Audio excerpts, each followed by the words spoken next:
today, and happy to speak with this organization and all your wonderful clients that you have. I'm Kris Bockting. I'm a procurement counselor with the University of Missouri Extension, and I essentially can assist small business owners and other, not just small, but medium-sized business owners as well, if they are interested in contracting with the government at any level, federal, state, local level. And so today I'd just like to tell you a little bit about what we do and how we can assist small businesses. So Missouri PTAC there are 10 of us in the state of Missouri. We are in Springfield, West Plains, KC, Columbia, Rolla, and St. Louis. And I serve a 14 county area in central Missouri, but I can help anybody across the state as well via Zoom. So we are funded in part through a cooperative agreement with the Defense Logistics Agency, so that is the federal government. However, the other portion of that funding is from the University Extension. And so I am an Extension employee. I'm not a federal government employee. As I've said there, we're partnered with the University of Missouri in Columbia here, and part of the national organization called the Association of PTAC. All 50 states have us, as well as DC, Guam, and Puerto Rico. Due to our funding rules, we can only focus on government contracting and then two types of grants, and that is the Small Business Innovation Research and the Small Business Technology Transfer grants. And those are the types of grants for different agencies may be seeking a solution to, and we can help small businesses with looking for grants. Our strategic partners are the Small Business Development Centers. We work very closely with the SBDC across the state, all their counselors, as well as the Trade Adjustment Assistance Center, which is based out of Kansas City. We are recognized and utilized by government agencies. I actually have clients that call me and say, hey, the contracting office at such and such, the Corps of Engineer, or just name a contracting agency will refer clients to PTAC, small business owners to PTAC. So we are recognized across the country. And we, like I said, we can help with federal, state, and local procurements. And here's the most important thing. This is all at no cost to our clients, not one penny. So we can help you out, and because we are funded through the federal government, and that's why. If there are any questions at any time, you can stop me. You can turn your mic on and just ask a question. With this small group, I think we should be able to handle that. So why would you want to sell to the U.S. government? Here, I'll just talk about some of the advantages.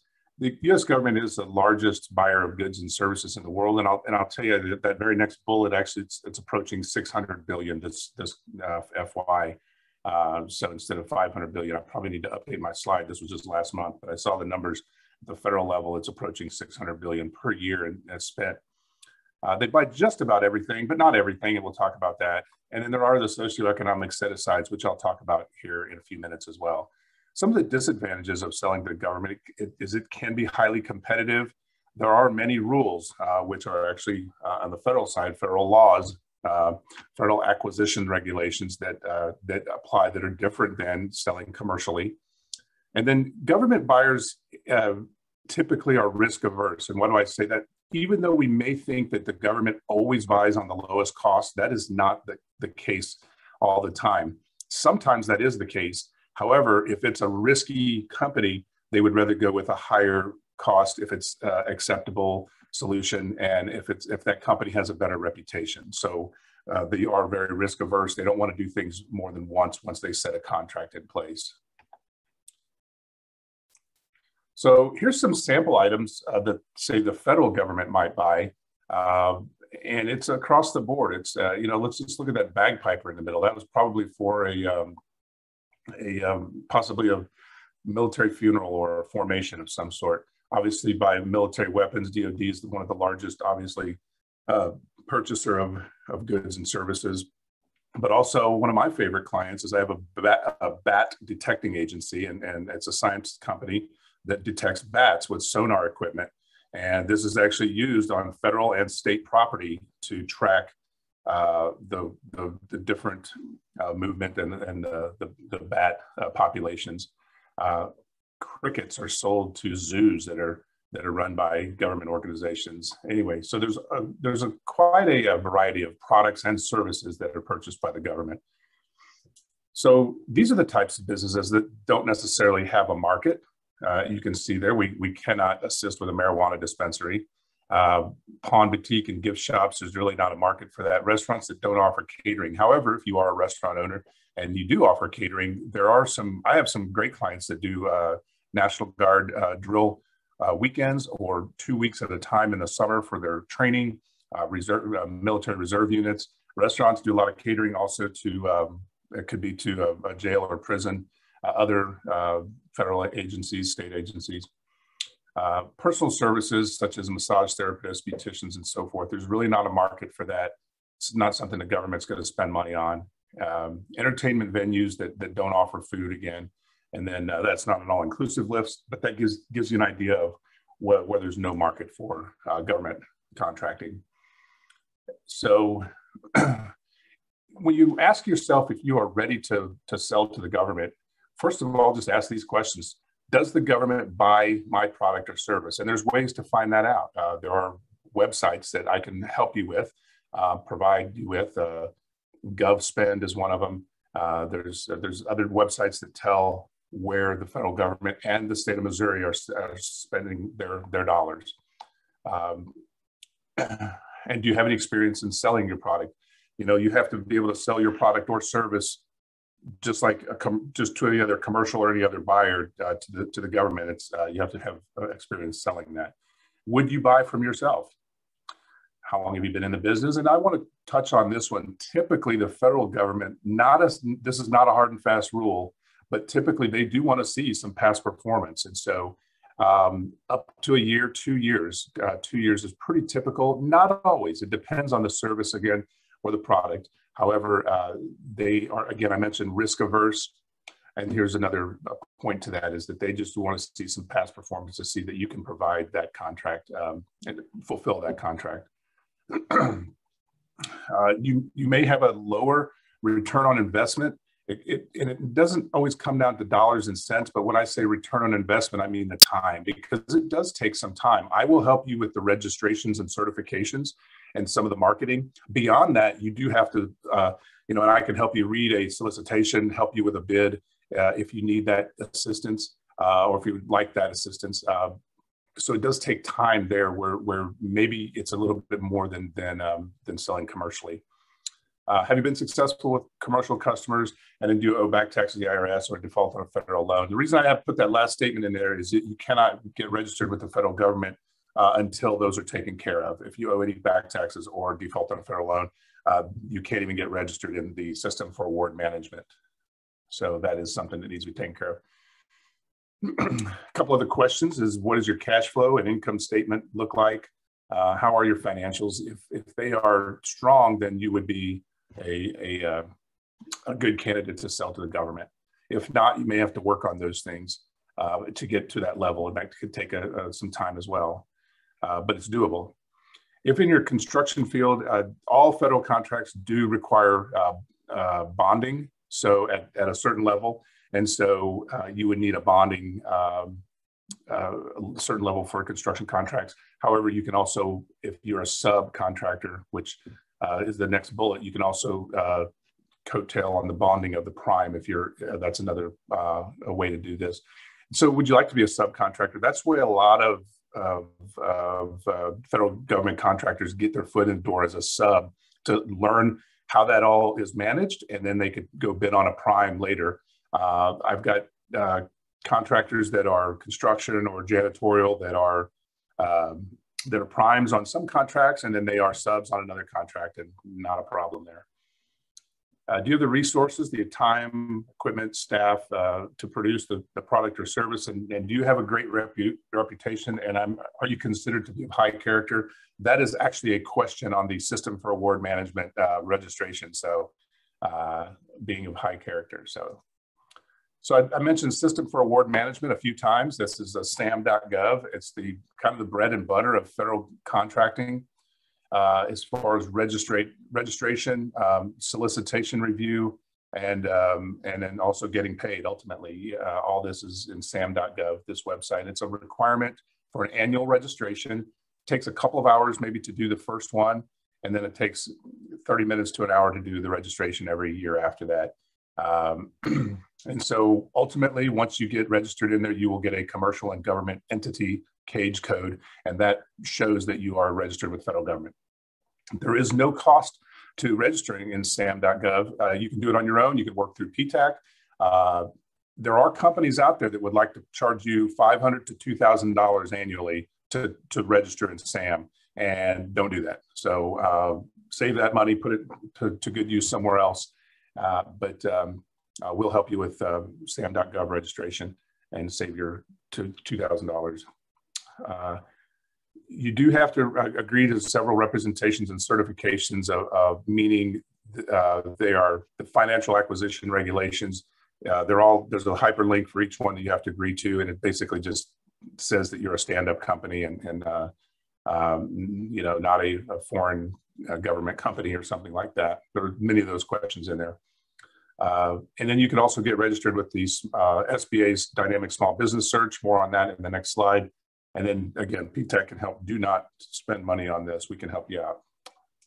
So this is just a snapshot of the Small Business Administration's Dynamic Small Business Search. Once you're registered in SAM, you can have a profile in this. So if a contracting agency on the federal level wanted to look up by industry type, they could go in and type a locale. They could say, Missouri. They could say just St. Louis, whatever. Kansas City, and they could look at what business are registered in SAM, and this is the small business search, a dynamic small business search. You can have a profile in there. All right, so we talked a bit about set-aside certifications. This is a big part of what I help small businesses with. First of all, being a small business, that is one set aside. 27% of the federal funding, every federal government money spent each year, is targeted towards small businesses in general. And then as a subset of each one of those that are listed underneath small business on the slide here, each one of those is about 3 to 5%. So what it breaks it down to is, for instance, the veteran or the service disabled veteran-owned small business, I believe it is 4% is what the goal is every year. And I will say that the VA for their construction projects uses upwards of 80% or more service disabled vet-owned small businesses for their construction work, and they've been doing that for years, and they're very focused on that category of set aside. The other ones, of course, are the woman-owned small business or the economic disadvantaged woman-owned small business. Those are federal certifications as well as state. On the other side of the slide, you'll see there. The SBA 8A, which is the small disadvantaged business, not necessarily woman-owned, but a disadvantaged through a socio-economic reason. And then there is the hub zone, which is the historically underutilized business zone. These are spots around the country, around the state, that are sometimes in urban areas, sometimes not. Sometimes they're in very rural areas that has been deemed as economically historically underutilized business, and typically those zones are decided after the census, and so they do change every few years. To give you an idea of a hub zone, there's areas of Columbia that are hub zone dedicated, and so if you have a business that does its majority of its work in that location, whether it's a manufacturing or whether it's just an office for a business headquarters. And then you have to have the business locating in there, and 35% of your employees have to live in a hub zone as well. So it's really something to keep on top of. They don't have to live in the same hub zone, but they have to live in a hub zone. And I can check that on an SBA map if you have any questions about that. So I mentioned the federal level certifications. There are also, do you have a question, Sherry? You have your hand up? Sorry, it took me a while to unmute. Can you give us examples of areas in the mid-Missouri area that are hub zones? Because Columbia is not, but... Columbia does have an area that's in a hub zone. As a matter of fact, yeah, you know what? That's a great question. Why don't I just pull up a map and just take me, if we got a few seconds, we're on just let me... I say, or if it'd be easier to do after your presentation. We can come back to it. Pull up this map. Okay. So I'll show you exactly what I'm looking at. I'll pull this over. onto the screen. And now this is the area that are, you can see what's going on here if you can see that screen, this map, and there's a bit of a time delay, I get that. But I'll zero in on Columbia here in the middle of the state, and you can see that a portion of it is in a hub zone. And our office used to be in a hub zone. Let's see if it still is. They do change from time to time. It's got a bit of a delay on this. Bear with me here. I was gonna say, we're not seeing the map. The map, it did not show up? No. Okay. Keep it there. You can do it after the presentation. Sorry, I didn't mean to interrupt your flow. That's quite all right. I will just, okay. So if something goes wonky with my screen, I'll pull that up later. Okay. So then there's the state certifications that are essentially the same. I don't want to say the same. They're very, very similar to the qualifications at the federal level, but it's a different application. And quite frankly, it's typically simpler than the federal certification. It's maybe not as in-depth.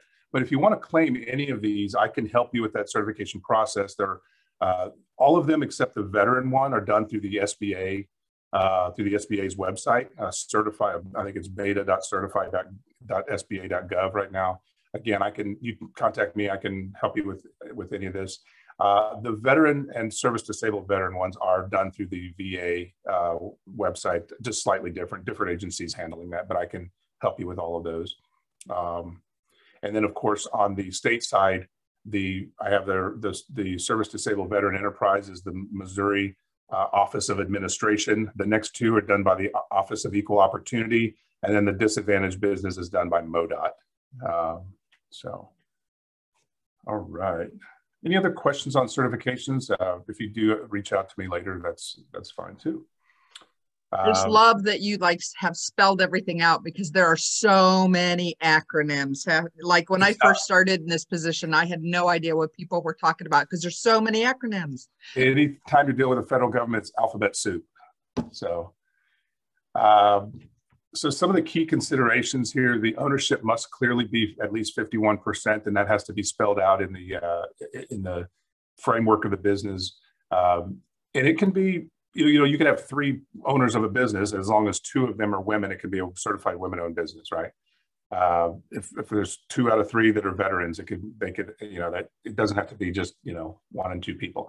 So they have to be involved in day-to-day operations and strategic decisions, as well as the financial decisions. And those questions are on the application. You have to be able to show that you have the skills to run the business. And typically it's the highest title in the firm and usually the highest pay. There are exceptions to that for specialties, but that's typically the general rule. And if it's not that case with your business, then you just have to explain that and why. And then it has to be full-time in the business. And that doesn't mean it has to be your only business. It just means that I have clients that have 5 different businesses. And so, but they manage all of them, and so that is full-time in the business. It's not just that, they have another job with a company, and this is a side thing, and they're just getting a certification, but they're not even involved in it.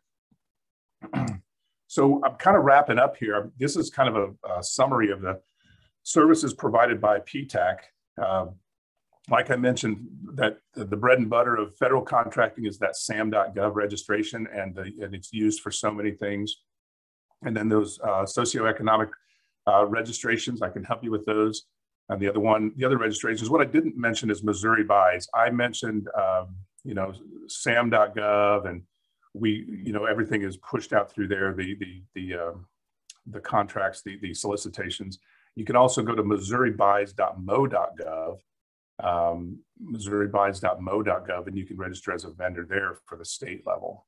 And then you can see what they've got going on. You can look at their current solicitations, past award bids, and so forth. And it's all public information. Just got to know where to go find it and how to search for it. And then, helping with market research, trying to find opportunities for companies depending on what your industry is. We used to do lots of small business days. That's all done through Zoom now. Okay, GSA schedules. You may have heard GSA general schedule General Services Administration. That is not the easiest thing to be a part of. There's some work to that, and there's a requirement that you must sell a certain amount of goods on their, you have to sell $25,000 worth in the first 2 years, and then $25,000 every year after that minimum, just to stay on a GSA schedule. So there are some stricter requirements for GSA schedules at the federal level, but there's another product called FedMall that you do. You don't have those same requirements, and it's easier. You can be listed in an online FedMall for a product or service. Typically, those are products for FedMall. I can help you market to the government. I can help you with a capability statement. What that is about a one-page marketing page. It could be a PDF file, and you would want to have your all of your pertinent company information on there to market yourself to a government contracting agency. You would have your DUNS number, which is part of the SAM registration. You would have your cage code so they can see that you are ready to do business with the federal government. Typically, if you bid on a project at the federal government level and you are not set up in SAM, they will be hesitant to give you that contract, award that contract to somebody who's not registered in SAM right away already. So anyway, the capability statement tells, it's basically bragging about yourself, your company, to the federal government or the state agency or whatever. And that capability statement would be included in each and every bid that you put in. So we can help with debriefings if there is a need for those. FAR guidance, that's the Federal Acquisition Regulation Guidance. There's a lot of it out there. It's ever changing. I have a book that it'll put you to sleep, but instead we just we look it up online and look at each specific FAR that is in reference to your situation. And then here's a good one for federal contracting is the Govology. These are webinar classes that are online. It's a company called Govology.com. You go and set up an account. They have probably anywhere from 50 to 100 1 hour to 1.5 hour webinar classes that are pre-recorded that you can go on and take. They do live ones as well you can be a part of, but to get started, I mean, they have classes that is to say, get started with federal contracting, you know, how to market yourself. And basically every situation that you could encounter, they have a class that you can pick up a nugget or two of information on from Govology.com. And those are typically $75 to $100 per class, but as a PTAC counselor, you can get those completely free using a code that I'll give you for those as a client. And so that's a completely free class on learning how to work with the federal government. Now, I've talked long enough. There's my information, and there's my email and our PTAC website. And then the last link there, the AppTAC, is the federal link to PTAC. It talks about where we are across the U.S. But I would like to open it up for any other questions that you might have right now, and I'm happy to answer those. Stacey, I bet you have questions. Did you say Stacey? Yes. I do, and I'm so sorry. My computer rebooted right when I was trying to get onto this, so I missed the first portion. My main question, because I did miss the first portion, is will we be able to get a copy of the presentation today? Yes, absolutely. Perfect. I can send this over to Sherry. She can get that out. Is that okay, Sherry? Yeah, that'd be awesome. Okay. And then I have a question for you, Kris. I mean, so many of these, there's so many different certifications and resources. And I guess my question, and it might be too broad really, is when you look at federal agencies that are going out, do they actually go out to these resources to look at, like you mentioned the dynamic small business search. So do they actually go out there and say, hey, I need a whatever and use those resources? Yeah, I think it depends on the situation. I would think that if they know they're going to have a lot of bids on a certain solicitation, they probably don't need to. However, if they are in a, there's some federal contracting jobs that are in some maybe pretty rural areas, and there may not be a lot of bidders, so they'll go out and looking for potential companies that are registered in there and are looking to go contact them. They can actually say, hey, we'd like you to take a look at this solicitation. That has happened, and it does happen in certain areas. I don't want to say yes, no, or the other. I think it all depends on the situation. Mm-hmm. Contracting offices typically know when they're going to have a lot of bids on something, and they also typically know when it's going to be tough to get more than two strong bids. So they do use it. It's all dependent on each agency. Yeah. And that's why I'm sorry that was such a broad question. That was really my main question. Were you able to ever locate the HubZone map? Yeah, I've got it up. I'm sharing my screen, but apparently it's not showing. You might have to unshare and then share again. I'll try that. Okay. Let's do that. And Jude's, I see that you have a question as well. Yeah, Jude's. Yes, I'm working or investigating it in a GSA schedule, and it's very confusing to me. I'm wondering, is there templates out there or samples of other submissions that I can just kind of get an idea? I started creating a template, and it's awfully confusing to me. Yeah, it is. So I could. No, I don't know of a template out there, but I could look at your situation and try to see how I could help you. I would just offer that up. I'm not sure what your industry is or what you're looking at with GSA, but it is confusing. But I can probably walk you through what is needed. Okay, one quick question. Do you need a separate submittal for each area if you're going to apply for multiple areas, multiple SINs? SIN numbers? Yeah, I do not know. I'm going to have to look that one up. I'm not for certain on that, actually. So the question was, so do multiple applications, or what were you asking? If you're going to go after multiple SIN numbers, do you need a specific proposal or for each of those, or is one section just cover each of those SIN numbers?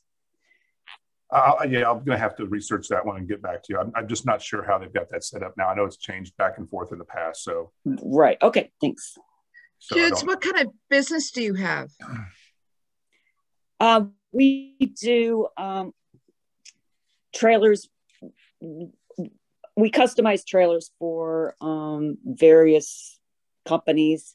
So we can set up healthcare, like a traveling trailer for healthcare, the healthcare industry, for giving the vaccine, for food, for emergency situations, etc.